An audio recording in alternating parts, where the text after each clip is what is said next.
Hello everyone, कैसे हैं आप सभी। स्वागत करता हूं एक बार फिर से आपके अपने चैनल सोशल मीडिया चेंजर पर।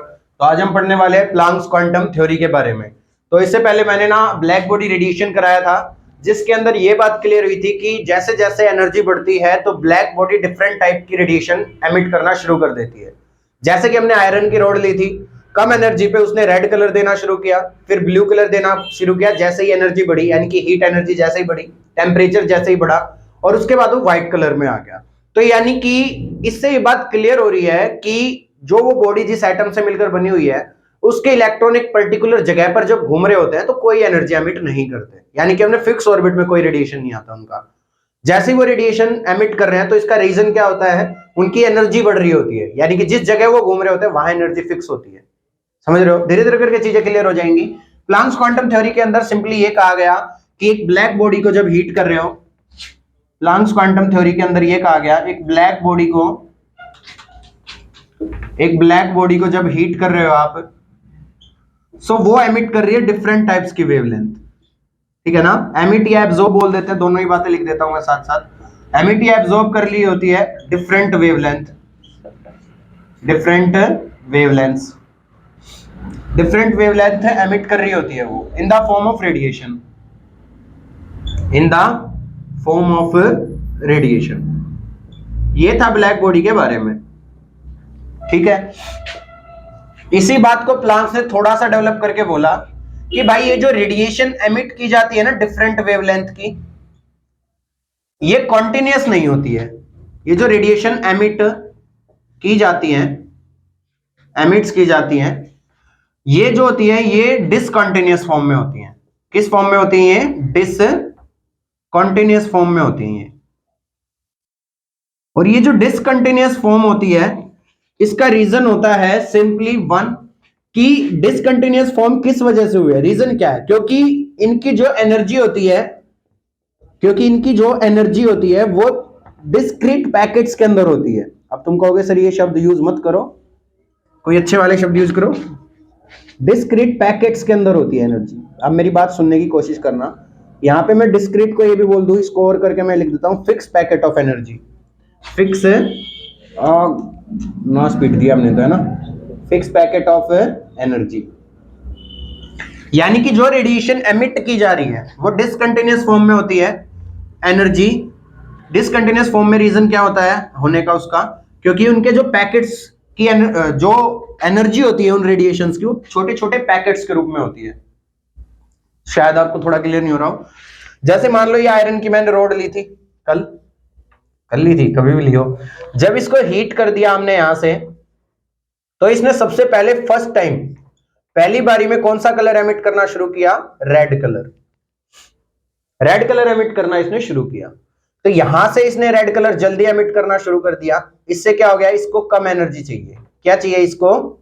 लेस एनर्जी चाहिए इस रेडिएशन को एमिट होने के लिए। क्या चाहिए? लेस एनर्जी चाहिए, कम एनर्जी पे ये एमिट करना शुरू कर चुका है। इसके बाद सेकंड टाइम जब हमने देखा इसको हीट करते रहे, तो सेकंड टाइम में इसने क्या किया? ब्लू कलर एमिट करना शुरू कर दिया। यानी कि इस रेड कलर के मुकाबले इसे एनर्जी थोड़ी हाई चाहिए थी। इसे क्या चाहिए थी? एनर्जी थोड़ी सी हाई चाहिए थी। आ गया समझ में? फिर जैसे इसको हीट किया, वैसे तो बीच के स्टेज में नहीं लिख रहा, सीधा लिख रहा हूं फर्स्ट सेकंड एंड थर्ड तुम्हारे समझाने के लिए। फिर इसने एमिट करना शुरू कर दिया व्हाइट कलर। कौन सा कलर देना शुरू कर दिया? White colour. यानी कि यहां पर एनर्जी क्या चाहिए? थोड़ी एनर्जी क्या चाहिए? यहां पे हाई चाहिए, वेरी हाई लिख दो यहां पे एनर्जी वेरी हाई चाहिए। तो इसका मतलब क्या है? जो ये रेडिएशन निकल रही है इनके अंदर एनर्जी है, और वो एनर्जी होती है फिक्स पैकेट के रूप में। यानी कि रेड कलर के अंदर, रेड कलर की जो रेडिएशन आ रही है उसके अंदर एनर्जी है फिक्स पैकेट के रूप में, कम एनर्जी है। ब्लू कलर की जो रेडिएशन एमिट की जा रही है उनके अंदर भी एनर्जी होती है, फिक्स पैकेट के रूप में होती है, लेकिन इनके मुकाबले थोड़ी ज्यादा होती है। ठीक है, यानी कि रेडिएशन के अंदर जो एनर्जी है वो छोटे छोटे पैकेट के रूप में है, किसी के अंदर ज्यादा है, किसी के अंदर कम है। इसका कनेक्शन डायरेक्टली किसके साथ है? एटम के स्ट्रक्चर के साथ है, और वो मैं प्रूव भी कर दूंगा धीरे धीरे। क्लियर हो रही है सारी बात? तो फिक्स पैकेट के रूप में एनर्जी होती है। प्लांक्स ने यही बात कही कि जो भी रेडिएशन होती है उनके अंदर एनर्जी होती है और वो होती है फिक्स पैकेट के रूप में होती है। और इस प्रकार के सारे पैकेट्स को, जो भी ये पैकेट होते हैं, इनको क्वांटम बोलते हैं या क्वांटा बोलो, आपकी मर्जी है। समझ आ गया आपको भी पीछे वाले? और इन्हीं पैकेट्स ऑफ एनर्जी को क्या बोलते हैं? हम क्वांटम बोलते हैं। क्या बोलते हैं?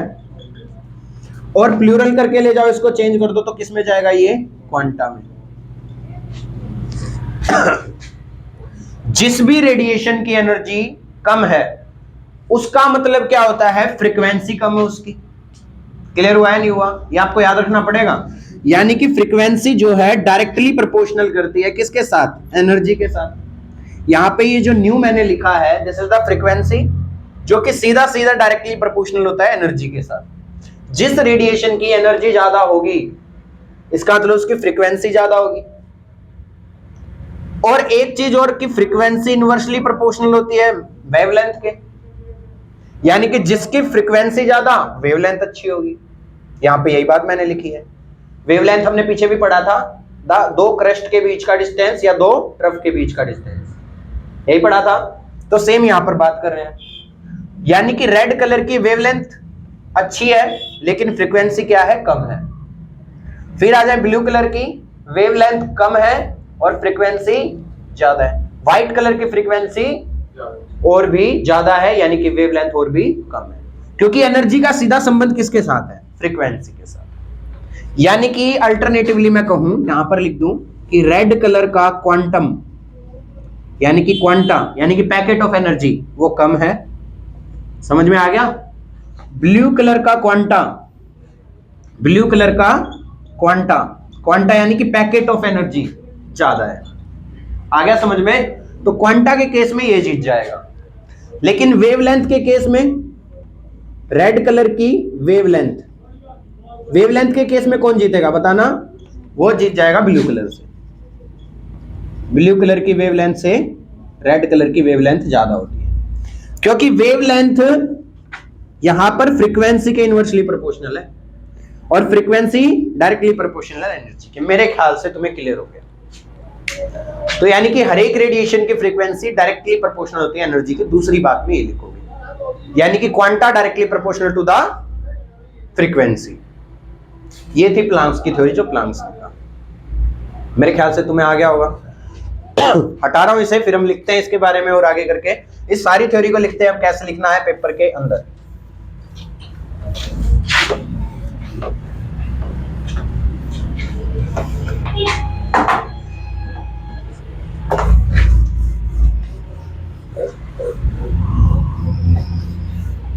प्लांक्स के अकॉर्डिंग क्या है? अकॉर्डिंग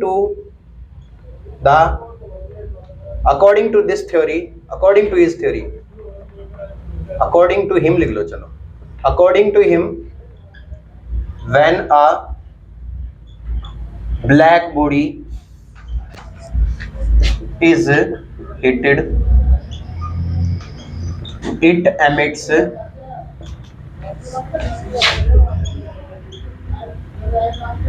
wavelength, emits के साथ साथ absorb भी लिख लो आप, ताकि और भी आसान हो जाए।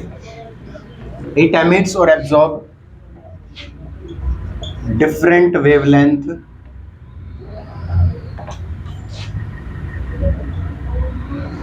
it emit radiations of different wavelengths in a discontinuous manner, in a discontinuous manner, in the form of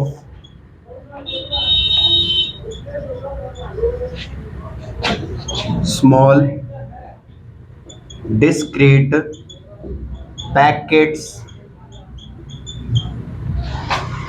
of energy.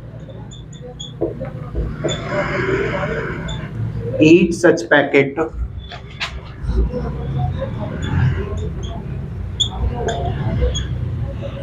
packets of energy is called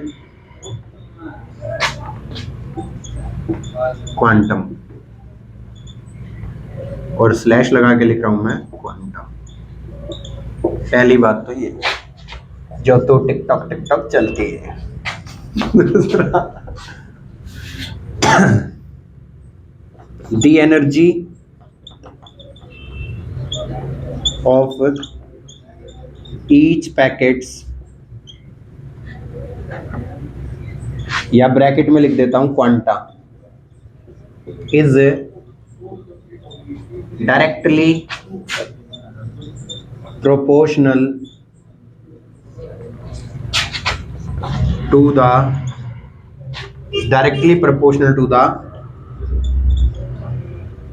frequency of radiation, that is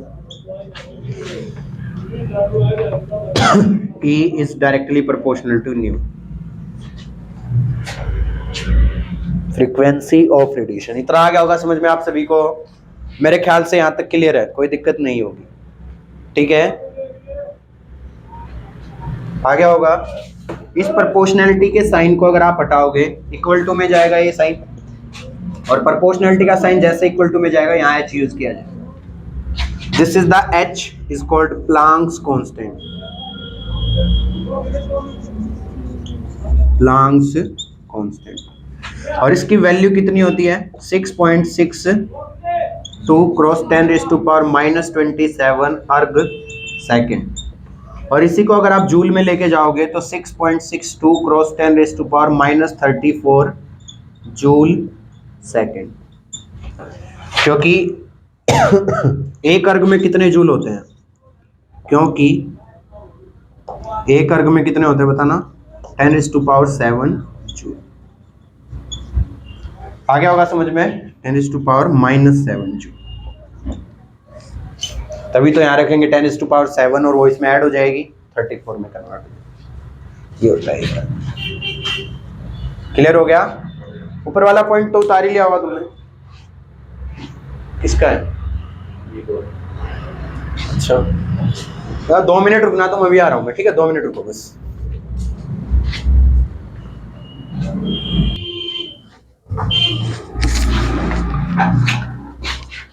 तो वेलकम बैक। कुछ काम आ गया था, वही जाना पड़ा। देखो भाई, प्लांक्स की थ्योरी एक बार फिर से रिपीट कर देता हूं कि जितनी भी रेडिएशन एमिट होती हैं, हर एक रेडिएशन के अंदर एनर्जी भरी होती है, छोटे छोटे पैकेट्स के रूप में एनर्जी होती है। इन छोटे छोटे पैकेट्स को हम बोलते हैं क्वांटम या क्वांटा। हर एक एनर्जी जो भी रेडिएशन की है, जिस भी पैकेट में है, चाहे छोटे में हो चाहे कैसे भी पैकेट में हो, डायरेक्टली प्रोपोर्शनल करेगी किसके साथ? फ्रीक्वेंसी के साथ। यानी कि फ्रीक्वेंसी ज्यादा रेडिएशन की कब होती है? जब रेडियो एनर्जी भी ज्यादा होती है। समझ में आ गया? ये था प्लांक्स का कहना। यानी कि रेड कलर कम एनर्जी वाला, ब्लू कलर ज्यादा एनर्जी वाला, व्हाइट कलर उससे भी ज्यादा एनर्जी वाला। इसका मतलब ब्लू कलर से जो रेडिएशन एमिट हो रही है उसकी फ्रीक्वेंसी ज्यादा है as compare to the red colour.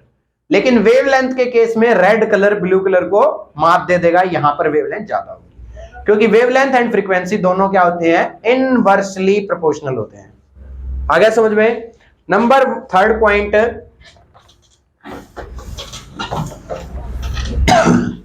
Number third तो क्या ही है, मैं तुम्हें इसी में बता सकता हूं, यहीं पे तुम ही लिख सो इसको, कि एनर्जी जो होती है वो मैंने बता दिया एच नहीं होती है, ठीक है? हर एक रेडिएशन की एनर्जी वोल नंबर मल्टीपल मिलेगा इनके सेल्स के अंदर जो घूमते हैं। सर नहीं आया समझ में?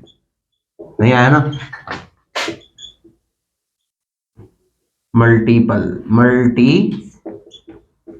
ऑफ ऑर्बिट, जिस भी ऑर्बिट में घूम रही होती है, जहां भी इनकी एनर्जी दिखाई दी जा रही होती है, यहाँ पे एच न्यू करके लिखो। वोल नंबर क्या होते हैं? 0 1 2 3 4 एंड सो ऑन, ठीक है? एनर्जी की वैल्यू हमेशा इस एन के मल्टीपल में मिलेगी। क्लियर हुआ है नहीं हुआ? यानी कि ये नहीं आधा होगा, या फिर ये नहीं तुम 0.25 करके इसको गुना कर दो, सही है ना? इवन अगर आप ये कह दो n की जगह 2 0.999 कुछ करके मल्टीपल में आएगा, वो नहीं आएगा, हमेशा वोल नंबर मल्टीपल में आएगा। क्लियर हुआ है नहीं हुआ? Every time whole number of multiple. मेरे ख्याल से यहां तक आपको क्लियर हो गया है। तो इसका आप लिख भी सकते हो, total amount of energy emitted और absorbed in the form of whole number of quanta, ठीक है? क्वांटा के होल नंबर में होगा। हटा दे रहा हूं यहां से। ये आपकी थी प्लांक्स थ्योरी। अगर आपके पेपर में आए तो आप डायरेक्टली लिख दो, कोई दिक्कत नहीं आएगी, तुम्हें समझ आ जाएगा सारा चेक करने वाले को। अच्छा, ये रिलेट कैसे कर रहा है तुम्हारे एटॉमिक स्ट्रक्चर के साथ, तो मैं रिलेट भी करवा देता हूं ताकि तुम्हें समझने में, इसको पढ़ने में और भी मजा आए। तो रिलेट कैसे कर सकते हो, ये देखो। जो आगे हम पढ़ेंगे बोर की थ्योरी, जिसके अंदर हम पढ़ेंगे बोर्स मॉडल ऑफ एटम, उसका थोड़ा सा ओवरव्यू देता हूं तुम्हें, थोड़ा सा ऊपर ऊपर से बताऊंगा, डीप में तो हम जाएंगे उसमें भी एक टॉपिक के बाद। ये पहला ऑर्बिट, ये दूसरा ऑर्बिट, ये तीसरा ऑर्बिट और ये चौथा ऑर्बिट। इसका मतलब क्या होता है, इलेक्ट्रॉन यहां भी रिवॉल्व करता है, यहां करता है, यहां करता है, यहां करता है। समझ में आ गया, नहीं आ गया? जब इलेक्ट्रॉन अपने फिक्स ऑर्बिट में यहां घूम रहा होता है तो एनर्जी क्या होती है, फिक्स होती है। जब यहां घूम रहा होता है तो भी एनर्जी इस पोजीशन पे फिक्स होती है। इस जगह पे भी घूमते समय एनर्जी फिक्स होती है और इस जगह पे भी फिक्स होती है। तो यहां पे जो रेडिएशन होती है ना एमिट होती है ना एब्जॉर्ब होती है इस केस में। समझ में आ गया? लेकिन मान लो ये एटम मैंने ले रखा है आयरन का ही। किसका ले लिया एटम मैंने? आयरन का ही। जैसे अभी आयरन ही हीट किया था तुमने, लो बार बार आयरन बनवा रहे हो। पहले रेड आया, फिर ब्लू आया और फिर आया व्हाइट, यही था। तो ये जो कलर एमिट किए जा रहे हैं, यानी कि आयरन का एटम मैंने इस पूरे में से निकाल लिया, ये एटम ये रहा, और जूम कर लिया इसे। क्लियर हुआ है नहीं हुआ? जैसे ही मैंने जूम कर रखा है, हाई लेवल का जूम है ये, हाई लेवल बनाओ अपना, हाई लेवल से जूम कर लिया तो पहला दूसरा तीसरा ये ऑर्बिट दिखने लग गया जहां पे इलेक्ट्रॉन घूम रहा है। ठीक है, अब जैसे इसको एनर्जी अपनी जगह पे जब ये घूम रहा है तो कोई एनर्जी एमिट नहीं कर रहा, लेकिन अगर मैं इसको एनर्जी दे दूं, जैसे यहाँ एनर्जी दे रखी थी मैंने हीट के रूप में, सेम एज इट इज इसको हीट दे देता हूँ या एनर्जी दे देता हूँ, तो जंप करके कहां जाएगा, अगले में जाएगा। अब क्या एमिट करेगा, रेडिएशन एमिट करेगा। सही बात है, सही बात है या नहीं है? तो यही रेडिएशन एमिट कर रहा है, यानी कि इससे क्या क्लियर हो रहा है तुम्हें कि एटम क्या होता है, जहां घूम रहा होता है वहां कोई लॉस नहीं हो रहा ना गेन हो रहा है एनर्जी का, फिक्स एनर्जी। तो प्लांक्स भी तो यही कह रहा है कि रेडिएशन एमिट होती है फिक्स एनर्जी के साथ होती है, फिक्स पैकेट ऑफ एनर्जी के साथ होती है। समझ में आ गया ना? डिस्क्रीट का मतलब फिक्स ही बोला मैंने, तो यही बात यहां पे लग रही है, फिक्स है ना। वहां पे एब्जॉर्ब करेगा अगले में चला जाएगा, और एब्जॉर्ब करेगा अगले में चला जाएगा, और एब्जॉर्ब करेगा अगले में चला जाएगा। अगले पॉइंट में उसने क्या कहा कि होल नंबर मल्टीपल में आएगा इनके, क्या आएगा, यानी कि वही रेडिएशन ये खाएगा इलेक्ट्रॉन जो सफिशिएंट होगी इसको यहां से यहां जाने के लिए। तुमने थोड़ी दी एनर्जी तो ये यहीं रहेगा, हिलेगा नहीं, यहां से अपने ऑर्बिट में घूमता रहेगा। तुमने और ज्यादा दी, अब भी नहीं हिलेगा। इसको जब वो उतनी मिल जाएगी कि अपनी जगह छोड़ के यहां से यहां चला जाए, तब ये उस एनर्जी को एब्जॉर्ब कर लेगा, फिक्स अमाउंट में एब्जॉर्ब करेगा। क्लियर हुआ या नहीं हुआ? डन डनाडन। सेम एज इट इज अगर तुमने ज्यादा दे दी तो ये क्या करेगा, यहां से यहां भी जा सकता है, लेकिन वो सफिशिएंट होनी चाहिए कि वो खा सके और लेकर के अपनी पोजीशन यहां जा सके। Sufficient amount of energy. तुमने दी कम, ये क्यों छोड़ेगा अपनी जगह? जब हीट कर रहे हो तुम इसको, क्या हीट करते ही एकदम से रेड कलर आ जाता है? काफी देर बाद रेड कलर दिखता है, पहले नहीं दिखता ना, पहले तो एब्जॉर्ब कर रहा होता है वो। जब वो एक सफिशिएंट अमाउंट ऑफ एनर्जी हो जाती है कि अब वो अपनी ऑर्बिट छोड़ के, अपनी पोजीशन छोड़ के दूसरी पोजीशन में जाएगा, तभी रेडिएशन छोड़ेगा। तो यानी कि अपनी जगह तो उसकी एनर्जी फिक्स है, दूसरी जगह भी फिक्स है, तीसरी जगह भी फिक्स है और चौथी जगह भी फिक्स है। यानी कि हर ऑर्बिट में एनर्जी क्या होती है उसकी, फिक्स होती है, डिस्क्रीट होती है। और रेडिएशन की एनर्जी भी डिस्क्रीट है, पैकेट ऑफ एनर्जी के रूप में। यानी कि वो पैकेट ऑफ एनर्जी और रेडिएशन कब एमिट होगी, जब वो पोजीशन को चेंज करेगा, अपनी जगह छोड़ के दूसरी जगह में जाएगा। This is the continuously relatable Planck's theory and Bohr model, है ना रिलेटेबल। एक चीज और, जो रेडिएशन एमिट हो रही है, अगला टॉपिक जाने से पहले, जो रेडिएशन एमिट्स हो रही है यहां से, ये निकल रही है, मान लो इस फॉर्म में, ये वेव होती है ना, वेव होती है। रेडिएशन किसकी फॉर्म में एमिट हो रही है बताना, वेव्स की फॉर्म में। अब इस वेव्स की फॉर्म में मैंने कहा, वेव के अंदर तो पैकेट ऑफ एनर्जी है, ये छोटे छोटे पैकेट, शिकर पान मसाला गुटखा विमल सारे पैकेट है या नहीं, छोटे छोटे पैकेट ऑफ एनर्जी है इसके अंदर। तो अब ये जो स्मॉल पैकेट्स ऑफ एनर्जी इसके अंदर भरे पड़े हैं, this small packets of energy जो इसके अंदर भरे पड़े हैं, इससे क्या क्लियर हो रहा है कि रेडिएशन के अंदर या वेव के अंदर पार्टिकल्स भी हैं जो इन एनर्जी को खा के बैठे हैं, है या नहीं? अभी तक तो तुम रेडिएशन को या लाइट को क्या बोल रहे थे तुम, वेव बोल रहे थे, क्या बोल रहे थे, वेव्स। और अब मैं यहां पर बोल रहा हूं कि वेव पार्टिकल भी है, जो वेव है वो पार्टिकल भी है, क्योंकि पैकेट ऑफ एनर्जी खा रही है। तो इस हिसाब से ड्यूअल नेचर हो गया। क्या हो गया? दोहरा नेचर, दो मुहा सांप। ये क्या हो गया? Double nature of light. दोगला हो गया। लाइट क्या होगी? दोगली होगी। दोगली का मतलब है जिसके दो नेचर आ गए। आया नहीं आया समझ में? डबल नेचर नहीं हो गए भाई, वेव की तरह तो चल ही रही थी ये।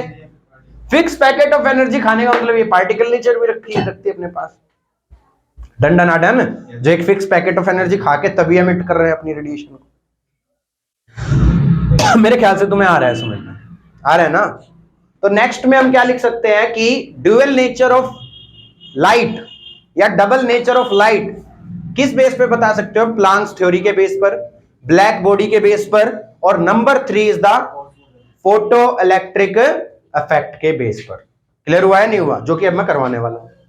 उससे भी क्लियर हो जाएगा कि लाइट जो आती है वेव के साथ साथ उनके अंदर पार्टिकल नेचर भी होता है। ये प्लांक्स के बाद थे एल्बर्ट आइंस्टीन, जिन्होंने फोटो इलेक्ट्रिक इफेक्ट के बारे में बताया।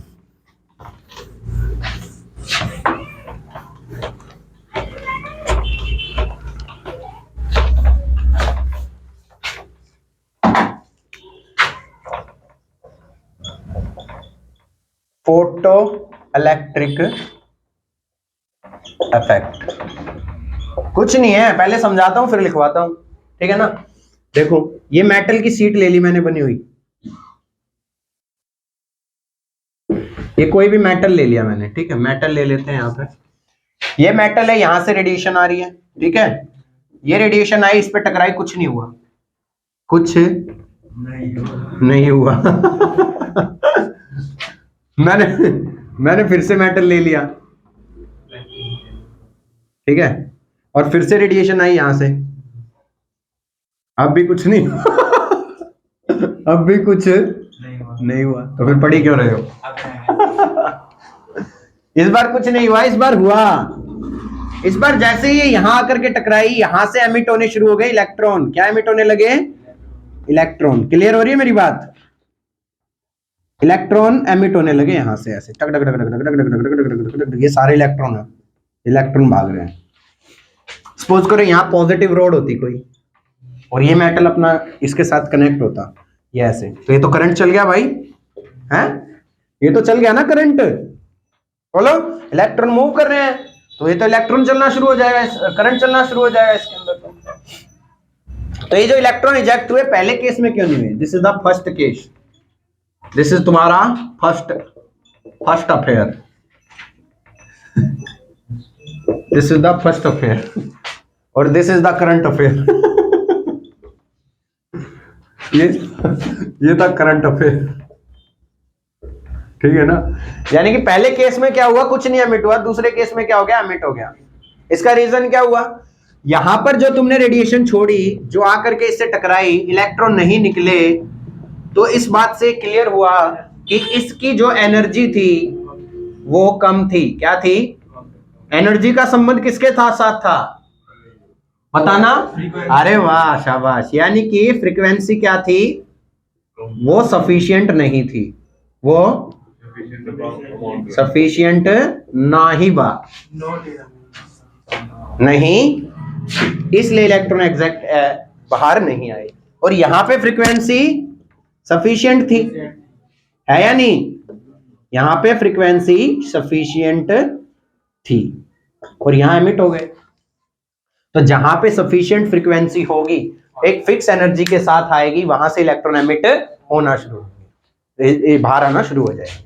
इसी को फोटो इलेक्ट्रिक इफेक्ट बोलेंगे। तो यानी कि रेडिएशन के अंदर क्या होती है? एनर्जी होती है। जिस रेडिएशन के अंदर एनर्जी कम, वो तो इलेक्ट्रॉन निकालेगी नहीं, जिसके अंदर ज्यादा वो निकाल देगी। तो इसका मतलब इसके अंदर क्या है? एनर्जी है। क्लियर है ना ये बात? और किस फॉर्म में है? पैकेट के फॉर्म में है। इसका मतलब अगर ये एनर्जी रखती है अपने पास रेडिएशंस, तो ये वेव तो है ही, साथ में पार्टिकल भी है। समझ में आया? क्योंकि उस एनर्जी को रखने वाले उनको हम क्या बोल देंगे? पैकेट को पार्टिकल नेचर भी इनका। मेरे ख्याल से क्लियर हो गया ना सारा? क्यों light can perform wave nature, also the particle nature. Clear हो गया? इसको बंद कर दे। दोनों नेचर परफॉर्म कर सकता है। मेरे ख्याल से सब आ गया तुम्हें समझ में। अब इनका नाम रखते हैं। जो फ्रीक्वेंसी, क्या ये वाला नहीं आया, फिर से ले दे, इसको दो फेज में बांट देता हूं। ये तेरा पास्ट है और ये तेरा करंट है। पास्ट में तू साइंटिस्ट था, यहां पे तूने रेडिएशन देके मारी, इलेक्ट्रॉन नहीं इमिट हुए, किसी भी प्रकार का इलेक्ट्रॉन का एमिशन नहीं हुआ। तो इससे एक बात क्लियर होगी स्पष्ट कि जो फ्रीक्वेंसी थी इस रेडिएशन की वो सफिशिएंट नहीं थी कि इलेक्ट्रॉन निकाल सके, और frequency is directly proportional to the energy कम थी, कहने का मतलब ये आ गया। नेक्स्ट आ जाओ। फिर तूने थोड़ा दिमाग चलाया, 5-6 साल फिर से फेल होकर के फिर स्टडी की, आज तू इंटेलिजेंट हो चुका था।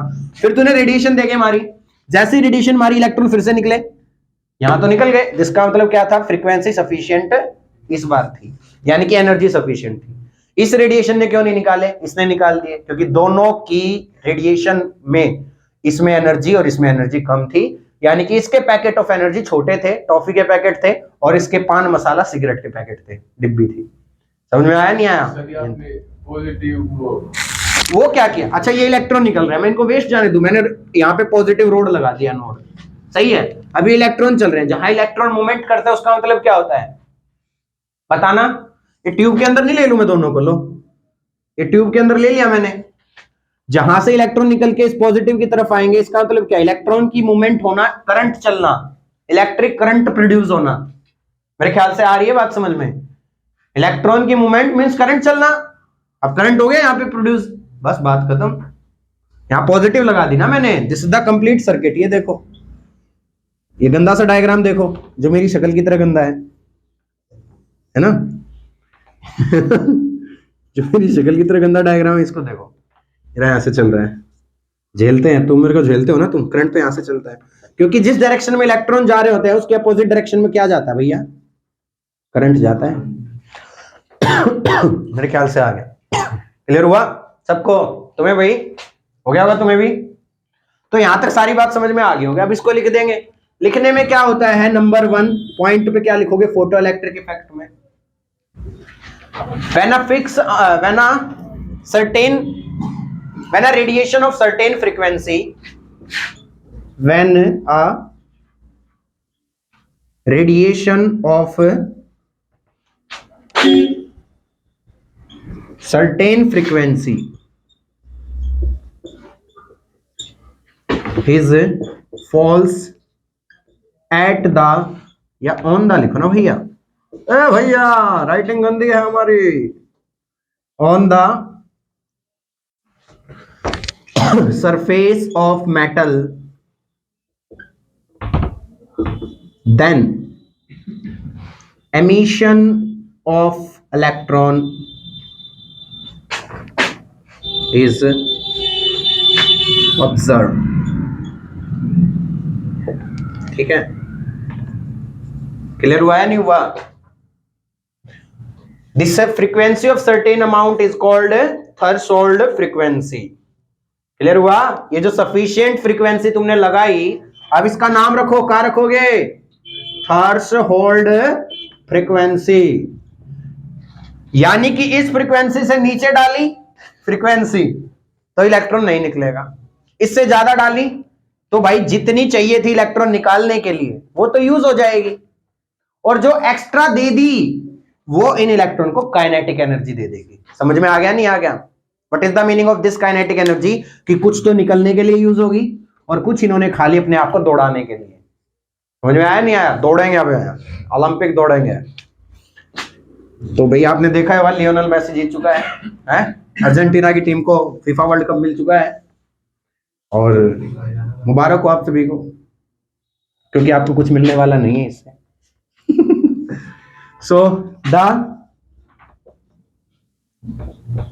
तुम्हें मिलेगा सिर्फ पढ़ाई से, the frequency of certain amount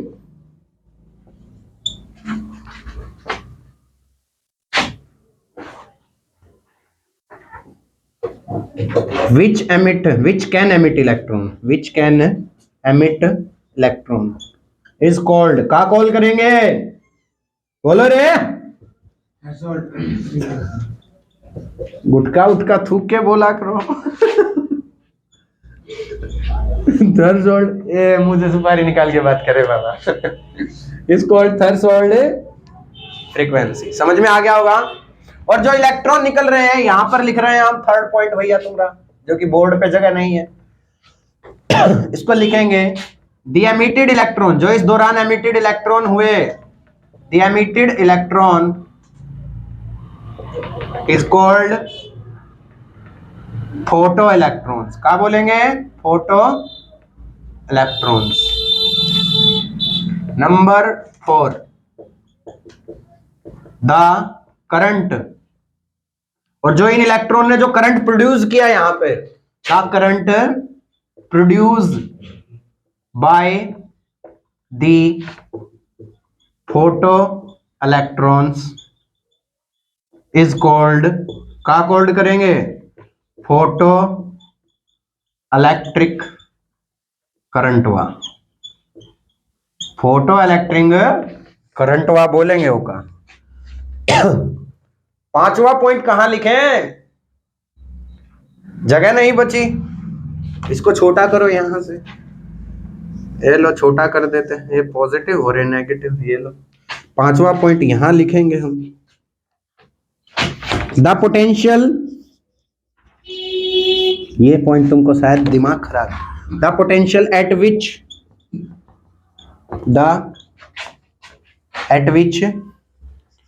photo electric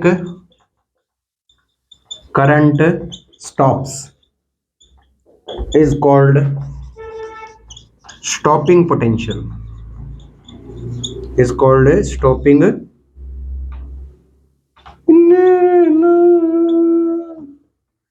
तो इसको बोलेंगे स्टॉपिंग पोटेंशियल। जहां पे फोटो इलेक्ट्रिक करंट को स्टॉप किया जाता है उसको अपन क्या कह सकते हैं भैया? स्टॉपिंग पोटेंशियल का नाम दे सकते हैं। ये बात क्लियर हुई या नहीं हुई? तो आपका फोटो इलेक्ट्रिक इफेक्ट भी और ब्लैक बॉडी रेडिएशन और प्लांक्स की थ्योरी तीनों बता देती हैं कि वेव आपकी, लाइट आपकी किस नेचर की होती है? पार्टिकल नेचर की भी होती है। आ गया होगा सारा समझ में? हटा दूं इसे यहां से। लो भाई उतार लो, हट जाते हैं, हम ही हट जाते हैं इसको हटाने के बजाय। उतारो तुम इसे, उतारो रे।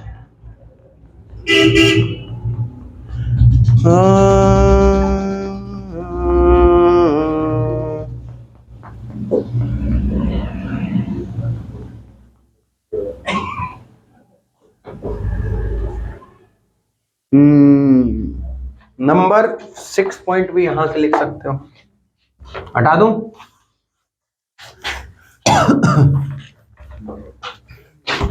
इसके बाद अगर मान लो तुमने थ्रेशोल्ड फ्रीक्वेंसी से ज्यादा फ्रीक्वेंसी लगा दी, कुछ ज्यादा अमाउंट की फ्रीक्वेंसी तुमने इसके ऊपर अप्लाई कर दी, तो उस केस में क्या होगा? उस केस में होगा वही जो मंजूर खुदा होगा। देखो, अगर आपने ज्यादा लगा दी तो इलेक्ट्रॉन क्या कर लेंगे? काइनेटिक एनर्जी गेन कर लेंगे। और ये काइनेटिक एनर्जी टोटली डिपेंडेंट किस पे है? आने वाली रेडिएशन की फ्रीक्वेंसी पे। समझ रहे हो ना? तो क्या लिखोगे? द काइनेटिक एनर्जी, जो इलेक्ट्रॉन दौड़ दौड़ के पहुंच रहे हैं एनोडवा के पास, उसका क्या होगा? The kinetic energy of photo electrons is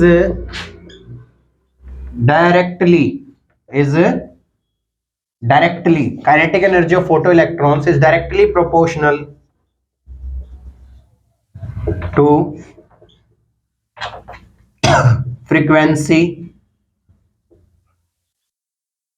of incident radiation, frequency of incident radiations. Number 7,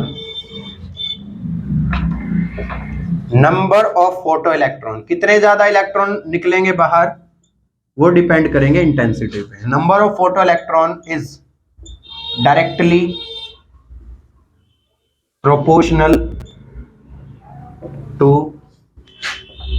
intensity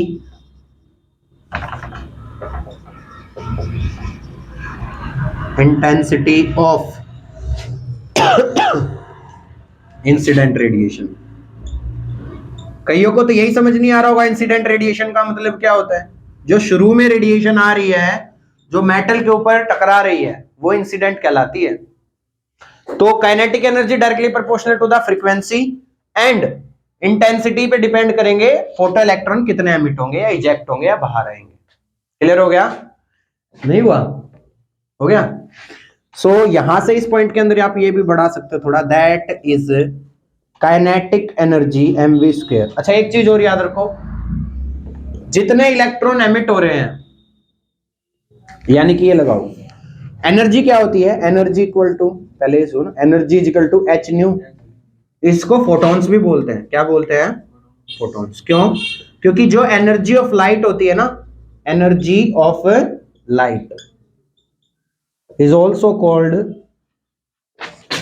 called photons. ये बात याद रखना, ठीक है? फोटॉन्स भी बोलते हैं। तो जब एनर्जी एमिट करने के लिए जो फ्रीक्वेंसी चाहिए, उसकी एनर्जी कितनी होगी?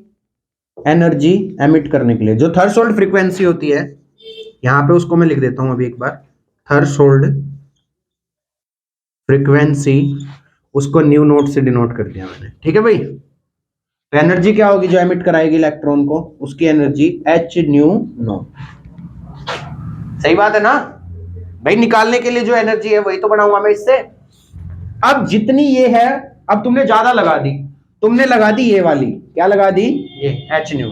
H new is greater than H new not. तुमने ज्यादा एनर्जी लगा दी इलेक्ट्रॉन को निकालने के लिए, यानी कि हाई फ्रीक्वेंसी की रेडिएशन ले ली तुमने, बहुत हाई फ्रीक्वेंसी की। तो भाई इसमें से ये वाली तो यूज हो जाएगी किस काम के लिए?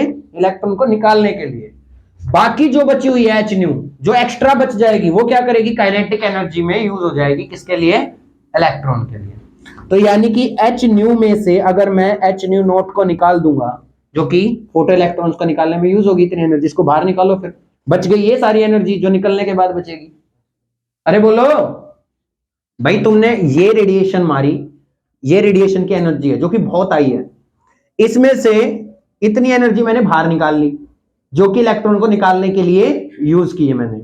बाकी ये जो बच गई निकलने के बाद तो यही बचेगी ना, बच गई है जो भी है ये सारी किस में चली जाएगी? काइनेटिक एनर्जी ऑफ इलेक्ट्रॉन में। आ गया समझ में? क्लियर हुआ? फिर से सुनो भाई, मैंने एच न्यू नोट वाली रेडिएशन मारी है देखे मेटल के ऊपर, जो कि बहुत हाई रेडिएशन की है, बहुत हाई फ्रीक्वेंसी की है। अब इसमें से जो फ्रीक्वेंसी की, जो ऐसी एनर्जी है जिससे इलेक्ट्रॉन बाहर निकलेंगे, उससे भी ज्यादा थी है, तो वो एनर्जी तो मैंने बाहर ले ली, वो तो निकाल दी कि भाई वो तो चली गई, इलेक्ट्रॉन में खर्च हो गई निकालने के लिए। बाकी एनर्जी कहां गई? बाकी एनर्जी काइनेटिक एनर्जी दे देगी। समझ में आया नहीं आया? अरे बोलो, ये थ्रेशोल्ड फ्रीक्वेंसी थी और ये मेरी फ्रीक्वेंसी थी, ये फ्रीक्वेंसी इससे ज्यादा थी, इस फ्रीक्वेंसी को इससे निकाल दिया क्योंकि इससे तो इलेक्ट्रॉन निकल गए, बच गई ये सिर्फ। अब जो बच गई है खत्म होने के बाद ये एनर्जी काइनेटिक एनर्जी में यूज होगी। आया नहीं आया समझ में? बोलो। अब भी नहीं हुआ क्लियर? फिर से रिपीट करूं? बताओ, आ गया होगा सारा समझ में? तो ये था तुम्हारा फोटो इलेक्ट्रिक इफेक्ट के बारे में। मेरे ख्याल से तुम्हें सारा समझ में आया है, ठीक है? इसके बाद हम पढ़ने वाले हैं बोर मॉडल ऑफ एटम। सो यहां तक आप इस लेक्चर को कंप्लीट देखें, नया लेक्चर फिर से लेके आएंगे नई नई चीजों के बारे में। तब तक के लिए बने रहें और अच्छे से पढ़ाई करते रहे और अपने आसपास सफाई जरूर रखें। मिलेंगे फिर नई वीडियो में। Bye bye.